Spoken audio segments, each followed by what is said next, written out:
O primeiro tribunal foi o tribunal onde o filho foi julgado. Jesus foi julgado num tribunal e condenado para que nós pudéssemos ser livres, ou seja, a condenação dele lhe deu vida eterna.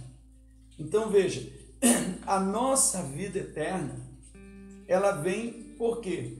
Porque foi pago um preço. Entenda que a dívida que a humanidade tinha não era com o diabo, não era com Deus. Jesus pagou para Deus. Então Deus providenciou um tribunal para julgar o filho, para que o filho fosse condenado pelos pecados que não eram dele, para que através da condenação dele nós pudéssemos ser livres dessa condenação, porque o salário do pecado é a morte.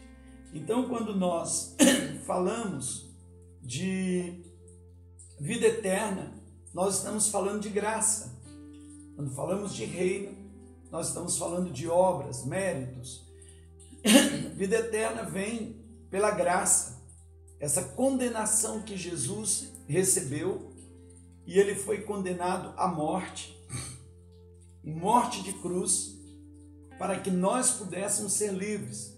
E quando nós o confessamos como Senhor, o recebemos em nossas vidas como nosso Senhor, e cremos que Deus o ressuscitou dentre os mortos, então nós recebemos pela graça a vida eterna. Então veja, não há mais como alguém que nasceu de novo ser condenado de novo, porque a condenação já foi paga. Então é isso que a gente precisa entender. Uma vez que nós somos salvos, vida eterna é para sempre, ou seja, nós nos tornamos filhos de Deus, e aquilo que nós fizermos no corpo, nós vamos dar conta diante de Cristo no tribunal de Cristo, ou seja, esse tribunal que é o segundo tribunal para a igreja. E esse tribunal, ele já não é mais um tribunal para condenação do inferno, mas para distribuir galardões e disciplinas àqueles que precisam de disciplina. Então, os filhos que não forem aprovados, eles serão disciplinados para que possam ser reaproveitados lá na frente. Então, veja, o primeiro tribunal é o tribunal que abre a porta da graça para nós. O segundo tribunal é o tribunal que abre a porta do reino. Então, são dois tribunais que têm uma relevância muito grande para a vida dos cristãos. O tribunal de Jerusalém, há 2000 anos atrás, quando todo mundo olha para aquilo ali, para aquela cena como uma cena grotesca e até com ares de dó, mas a verdade é que o filho estava sendo julgado pelo próprio pai, para que nós não fôssemos condenados. Então ele é julgado, ele é condenado, ele é morto, para que pela sua morte a vida entre para nós. Isso é graça. Pela graça sois salvos mediante a fé. Isso não vem de vós, é dom de Deus. Não de obras para que ninguém se glorie. Vida eterna é pelo sacrifício de Jesus. É graça. Então guarde isso. Ninguém tem esforço suficiente para alcançar a vida eterna. Ninguém é bom o suficiente para alcançar a vida eterna. Ponha isso no seu coração, na sua mente, e guarde isso de forma bem clara. O que você faz ou deixa de fazer não pode determinar a sua vida eterna. O que na verdade determina a nossa vida eterna é confessar que Jesus é o Senhor e com o coração crer que Deus o ressuscitou dentre os mortos. Leia para nós, William, Romanos capítulo 10, versículo 9 e 10. Se você declarar com sua boca que Jesus é Senhor e crer em seu coração que Deus o ressuscitou dos mortos, será salvo. Pois é crendo de coração que você é declarado justo, e é declarando com a boca que você é salvo. Crendo de coração que Jesus ressuscitou dentre os mortos, é que eu sou declarado justo. E com a boca confessando o quê? Que Jesus é o Senhor, é que eu sou salvo. Então, acabou. Isso é estanque. É a obra de Jesus na cruz. Amém? Esse é o primeiro tribunal. Guarde isso. São 4 tribunais.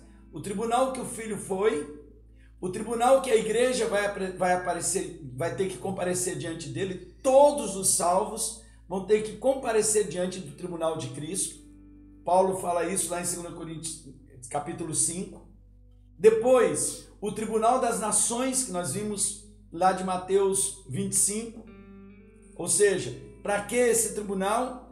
Para separar entre aqueles que permanecerem vivos na volta de Jesus, que vão ter o privilégio de reinar com ele, e aqueles que já vão ser condenados. Então, esse é o tribunal das nações. E no final do milênio, o tribunal do trono branco, que é o tribunal para condenação de todos os mortos, de todos aqueles que morreram sem Cristo. Todos aqueles que não têm o nome escrito no livro da vida, que serão lançados no lago que arde com fogo e enxofre, juntamente com o inferno e o diabo e todos os seus anjos. Então, são 4 tribunais que toda a humanidade vai ter que passar por ele. Então, entendendo que quando Deus olha para a terra, ele vê 3 tipos de povos. Ele vê os judeus, as nações, a igreja e as nações. E para cada um desses há um tribunal específico para julgá-los. Amém? Então, guardem isso. Primeiro tribunal, o tribunal que julgou Jesus. O tribunal que condenou o Filho. Jesus foi julgado e foi condenado. Todo mundo pensa que tudo aquilo era só uma armação da religiosidade judaica e dos romanos. É propósito de Deus. O Filho tinha que ser julgado, condenado, executado, para que nós pudéssemos ser salvos, para que houvesse oportunidade para nós. Então esse é o primeiro tribunal. Segundo tribunal, tribunal de Cristo. Amém?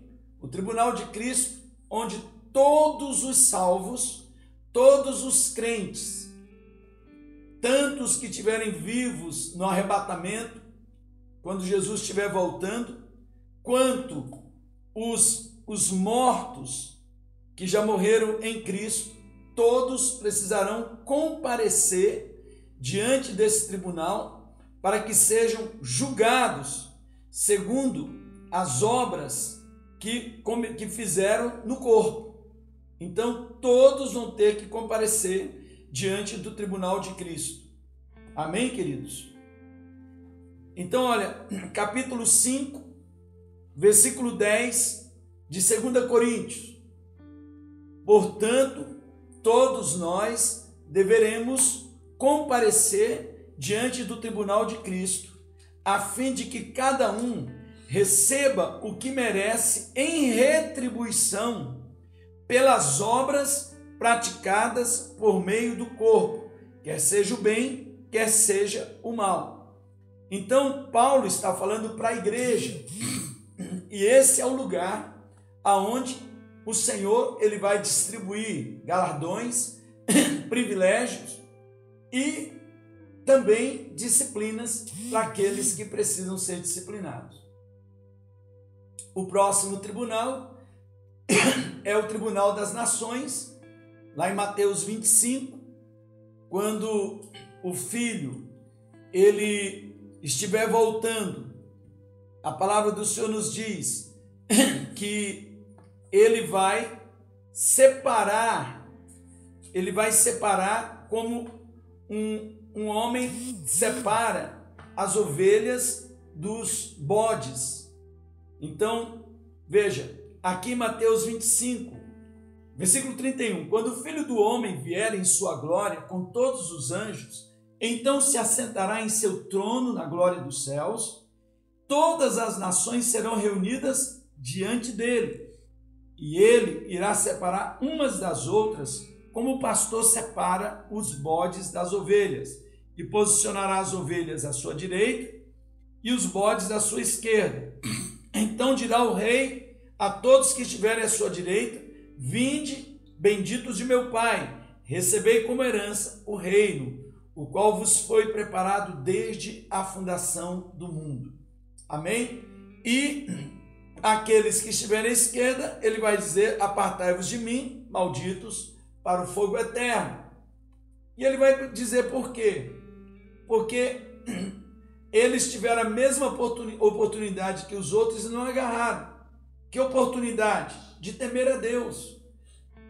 De temer a Deus e fazer uma obra de justiça durante o período da grande tribulação. E o último tribunal é o tribunal do trono branco, quando o Senhor ele vai se assentar para condenar todos os ímpios, todos aqueles que não tiverem o seu nome escrito no livro da vida. E isso vai acontecer no final do milênio, logo depois da guerra de Gog e Magog, quando Jesus vencer as nações que se rebelarem contra ele, juntamente com Satanás, e vai condená-los para o fogo eterno. Amém?